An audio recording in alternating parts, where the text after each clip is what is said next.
আসসালামু আলাইকুম। কেমন আছো সবাই? আশা করি তোমরা সবাই ভালো আছো।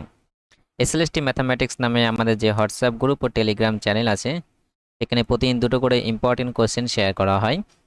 তো 11ই জুলাই যে দুটো কোশ্চেন শেয়ার করেছিলাম, সেই কোশ্চেন দুটোর সলিউশন আজ আমরা ডিসকাস করব।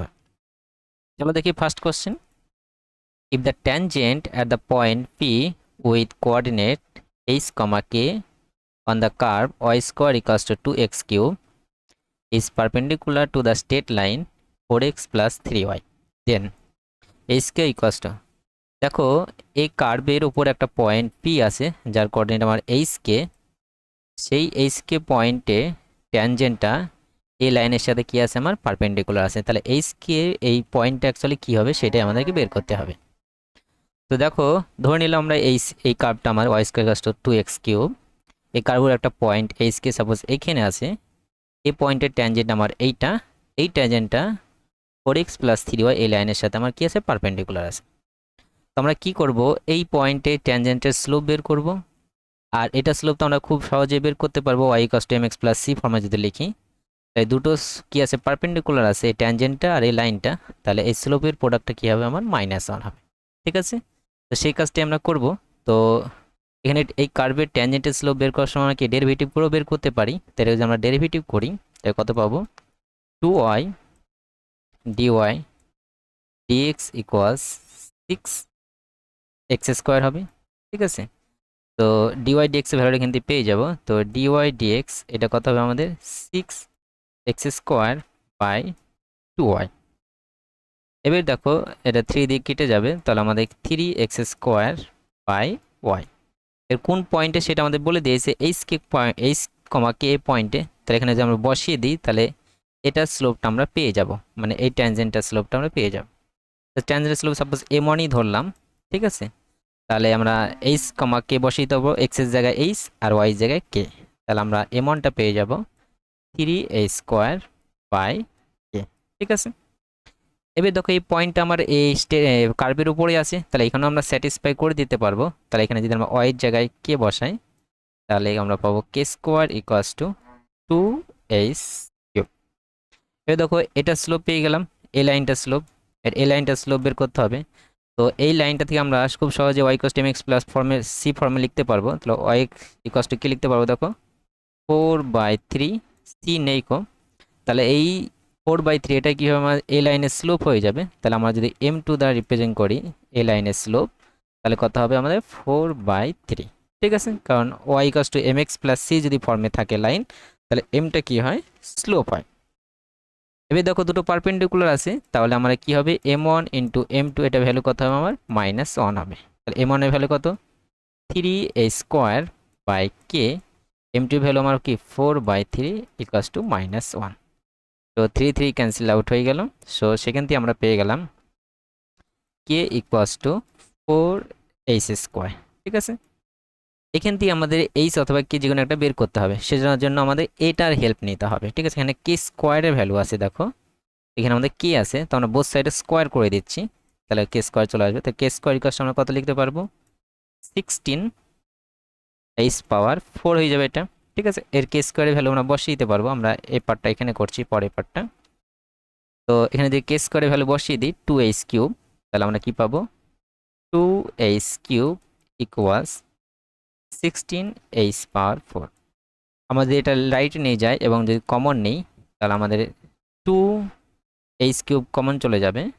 2h কিউব কমন হয়ে গেল, তাহলে কত হবে, 8h - 1 ইকুয়ালস টু 0। ঠিক আছে, এটা রাইটে নিয়ে গেলাম আর 2h কিউব কমন নিলাম।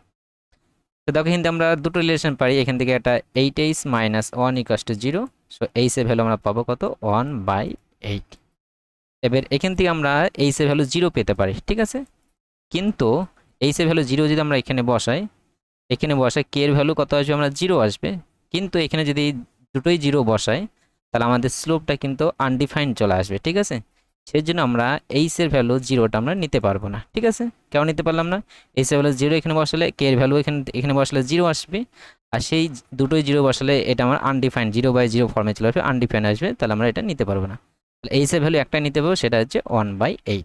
ঠিক আছে, এর এইচ এর এই ভ্যালুটা যদি এখানে বসিয়ে দিই তাহলে আমরা কেটা পেয়ে যাব, এখানে আমরা বসিয়ে দিচ্ছি তাহলে কে স্কোয়ার এটা ভ্যালু কত হবে 2 ইন্টু 1/8 এর কিউব মানে 1/5 2 দিয়ে ক্যান্সেল আউট হবে, তাহলে কত হবে 256।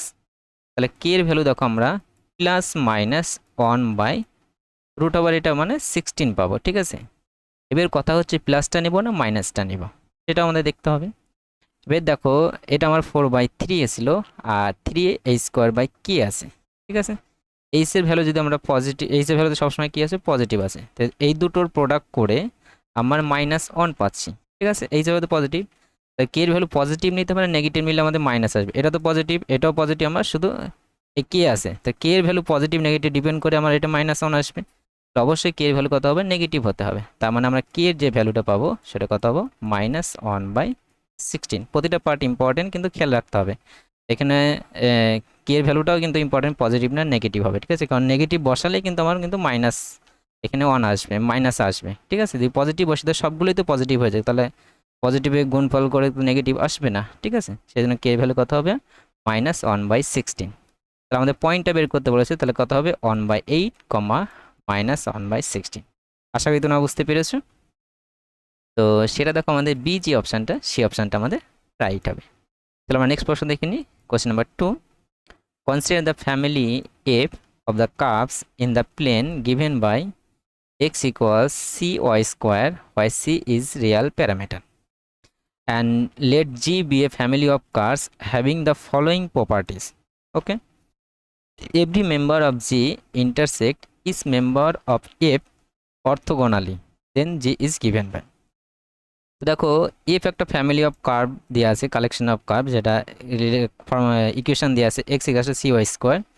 জি আর একটা ফ্যামিলি অফ কার্ভ মানে অনেক কালেকশন অফ কার্ভ, সেটা কি করছে এভরি মেম্বার অফ জি, মানে জি এর জি কার্ভটা রিপ্রেজেন্ট করছে, সে প্রতিটা কার্ভই কি হচ্ছে এফ কার্ভকে অর্থোগোনালি ইন্টারসেক্ট করছে।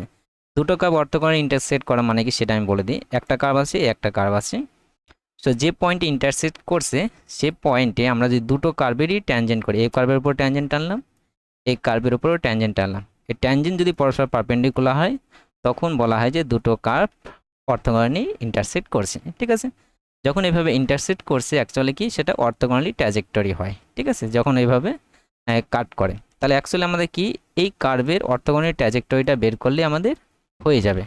অর্থোগোনালি ট্র্যাজেক্টরি কীভাবে বের করি আমরা, ডিফারেনশিয়াল ইকুয়েশন বের করি, যে ডিওয়াই ডিএক্স এর জায়গায় -dx dy বসিয়ে আবার কার্ভের ইকুয়েশন বের করি। তো চলো শুরু করা যাক। কোশ্চেন নাম্বার 2, তাহলে এক্স ইকুয়ালস আমার কি আছে cy²। ঠিক আছে, তোমরা এখান থেকে অপশান থেকেও করা যায়। ঠিক আছে, আমি দুটোই বাছাচ্ছি। অপশান থেকে কী করবে, এটার আমার ট্যানজেন্টের স্লোপ বের করবো, যেহেতু অর্থোগোনালি কাট করছে তাহলে এটার স্লোপ আর এই অপশানগুলো যেগুলো আছে যেটার স্লোপ প্রোডাক্ট করে মাইনাস আসবে সেটা আমাদের অ্যান্সার হয়ে যাবে। ঠিক আছে, সেভাবেও তোমরা করতে পারো। তাহলে দেখো এক্স ইকুয়ালস cy² আছে, তো আমরা যদি অর্থোগোনালি ট্র্যাজেক্টরি প্রসেস যদি করতে চাই সেটা আমি দেখাচ্ছি। তো বোথ সাইড আমরা যদি লগ নিয়ে নিলাম তাহলে ln x ইকুয়ালস টু কত হবে ln c plus 2 ln y হয়ে যাবে। বোথ সাইড x এর রেসপেক্টে ডেরিভেটিভ করছি, তাহলে কত হবে 1/x, ln c এর ডেরিভেটিভ 0 হয়ে যাবে, প্লাস 2/y dy dx। ঠিক আছে, তো এখান থেকে আমরা পাবো 1/x প্লাস 2/y। তাহলে অর্থোগোনালি ট্র্যাজেক্টরি বের করার সময় কি করি, dy dx এর জায়গায় আমরা কি বসাবো, dy dx এর জায়গায় -dx dy। ঠিক আছে, কেন অর্থোগোনালি ট্র্যাজেক্টরি বের করছি, কারণ প্রতিটা কার্ভই কি হচ্ছে ওই কার্ভে অর্থোগোনালি কাট করছে, তার মানে কি সেটা অ্যাকচুয়ালি অর্থোগোনালি ট্র্যাজেক্টরি তোমাদেরকে বের করতে বলেছে। ঠিক আছে, তো এখানে আমরা অর্থোগোনালি ট্র্যাজেক্টরি বের করার সময় কি ডিফারেনশিয়াল ইকুয়েশন যেটা পাই সেখান থেকে dy dx এর জায়গায় কি বসাবো -dx dy। তাহলে dy dx এখানে আছে, তাহলে কি বসাবো -dx dy। ঠিক আছে, এখান থেকে আবার ইকুয়েশন কার্ভের ইকুয়েশন আমাদেরকে ব্যাকে আনতে হবে। ঠিক আছে, সো দেখো এখান দিয়ে আমরা লিখতে পারবো y dy equals to -2x dx। আমরা যদি বোথ সাইডে ইন্টিগ্রেশন করি তাহলে দেখো এটা y²/2 পাবো ইকুয়ালস টু -x²। আমরা এটা সাপোজ কনস্ট্যান্টটা k²/2 নিলাম, এই 2 দিয়ে যদি আমরা গুণ করে দিই তাহলে a² লেফটে নিয়ে আসি, তাহলে 2x² ইকুয়ালস টু k²। ঠিক আছে, কেন k² নিলাম, কারণ সব লেফট সাইডে সবগুলো স্কোয়ার আছে, মানে রাইট সাইডে কনস্ট্যান্টটাও কি হবে পজিটিভই হবে, সেই জন্য আমরা স্কোয়ার আকারে ফর্মে নিলাম। তাহলে দেখো এটা হবে আমাদের রিকোয়ার্ড ফ্যামিলি অফ কার্ভ। ইকুয়েশনে কি Y square plus 2x square equals to K square, ঠিক আছে। তো সেটা আমাদের দেখো সি যে অপশানটা সেই অপশানটা রাইট হবে। তোমরা অপশান টেস্ট করেও করতে পারো, এটা স্লোপ বের করবে আর এখানে কোনগুলো স্লোপের সাথে প্রোডাক্ট করে -1 আছে সেভাবেও বের করতে পারো, ঠিক আছে। তো আজ আমরা এই দুটো ভিডিও সলিউশন আলোচনা করলাম। কোনো কোশ্চেন সলিউশন বুঝতে অসুবিধা হয় তো অবশ্যই জানাবে। Thank you for watching.